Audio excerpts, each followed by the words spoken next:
হে everyone, আসসালামু আলাইকুম। কি অবস্থা সবার? আই হোপ সবাই ভালো আছেন।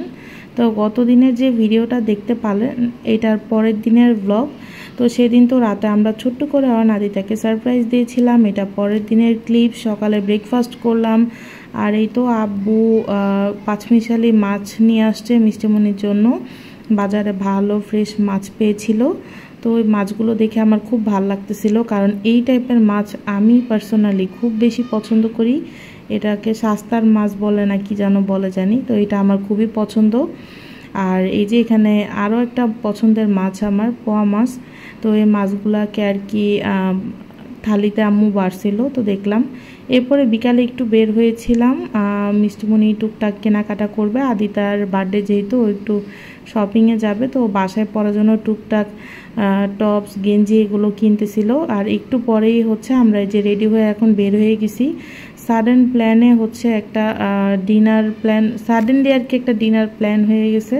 তো আর কি চাচুরা আর হচ্ছে আমরা মিষ্টিমণি আমরাই আর কি এখন যাচ্ছি ডিনারে। তো যেহেতু এটা একটু বড় করে ওদের বার্থডে প্রোগ্রামটা করার কথা ছিল, বাট মিষ্টিমণি যেহেতু ছিল না, আর হুট করে আর কি প্ল্যান করতে পারে নাই। আর ওরাও চাচ্ছিল ওদের বার্থডের দিনই ওরা একটু বাহিরে যাবে, সেলিব্রেট করবে, এজন্য খুব বড় আকারে আর করা হয়নি। কাছে যারা আছে তারাই আর কি একটু রাতে ডিনারের জন্য বের হয়েছিলাম আমরা। তো এই তো আমি বাইকে যাচ্ছিলাম মেহরোজের বাবার সাথে, আর ওরা হচ্ছে রিক্সা দিয়ে আসতেছিল। তো সবাই আর কি আসবে। তো মেহরোজের শরীরটা বেশি একটা ভালো না, ফেস দেখিয়ে বোঝা যাচ্ছে। তো আমরা হচ্ছে সেদিন 11:30-তে গিয়েছিলাম একটা বুফেতে। নামটা এই মুহূর্তে তো আমি মনে করতে পারতেছি না ঠিক, কাজিন সাজেস্ট করছিল এটা, যেটাই হোক। বুফেটা আর কি খুব ভালো ছিল আমি বলবো না, অ্যাভারেজই লেগেছে। তো এরপরে চলে আসলাম, হচ্ছে আসার পরই অলরেডি আমরা 1 ঘন্টা প্লাস বেশি লেট করে ফেলছি। তো এসেই আর কি সবাই একটু একটু করে খাবার দাবার নিয়ে নিচ্ছিলাম, যে যার মতো। তো নাদিতাও বেশ এনজয় করেছে, ওরাও চাচ্ছিল যে বাহিরে কোথাও ডিনার করবে, বাসাতে আয়োজন করবে বা করবে, সেটার জন্য আর কি ওরা প্রস্তুত ছিল না। বাচ্চারা তো বাইরে যেতে পছন্দ করে। আর এখানে আমি একটু ভিডিও করছিলাম বুফেতে কি টাইপের খাবারগুলো ছিল ওদের মেনুতে। তো ডেজার্ট আইটেমগুলা সত্যি বলতে একদমই ভালো ছিল না, একটা ডেজার্টও ছিল না এরকম যেটা খেয়ে খুব মজা লাগবে। তো এখানে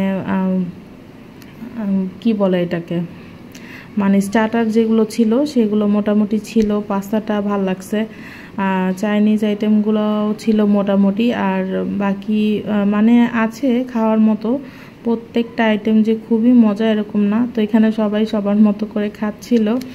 আমি খাওয়ার ব্রেকে একটু হেঁটে হেঁটে ভিডিও নিচ্ছিলাম। চাচুরা এসে এখনও পৌঁছায় নাই, যেহেতু ওরা গাড়িতে আসতেছে, আব্বু চাচুরা একসাথে আসবে সবাই। আর আমরা যেহেতু এটা রেস্টুরেন্টটা আমাদের বাসা থেকে বেশ কাছে, তো আমরা আগে পৌঁছাই গেছি। এসে আমরা একটু খাওয়া দাওয়া করছিলাম। কাঁকড়া ছিল, হোয়াইট সস পাস্তা ছিল, এখানে স্যুপ ছিল। আর আমার প্রিন্সেস তো কি খাচ্ছে দেখতেই পাচ্ছেন, ও খাবার দাবার রেখে অন্য কিছু, এত মজার খাবার থাকতে সে খাচ্ছে না। এরপরে চাচু চাচিরা সবাই চলে আসছে, তো সবাই মিলে মজা করে গল্প আড্ডা ডিনার করতেছিল। আসলে নর্মালি যেটা হয় বার্থডেতে, গেট টুগেদার হয়, সবার গল্প। তো অনেক দিন পর আলহামদুলিল্লাহ একটা ভালো ফ্যামিলি টাইম স্পেন্ড হলো ডিনারে, অনেক গল্প সল্প করতে করতে। এরপরে হচ্ছে আমাদের খাওয়া শেষ, একটু সেলফি তুলে আমরা এখন চলে যাব বাসায়। তো সেই দিন আলহামদুলিল্লাহ খুব বেশি এনজয় করেছি আমরা সবাই মিলে। তো এখন হচ্ছে সবার বিদায়ের পালা, যে যার মতো আমরা এখন সবাই বাসায় চলে যাব। তো আই হোপ এই ভিডিওটা সবার কাছে ভালো লেগেছে। ভালো লাগলে অবশ্যই কমেন্ট করবেন, ভিডিওটা বেশি বেশি শেয়ার করবেন। Thanks for watching. Next video নিয়ে আবার দেখা হবে। আল্লাহ হাফেজ।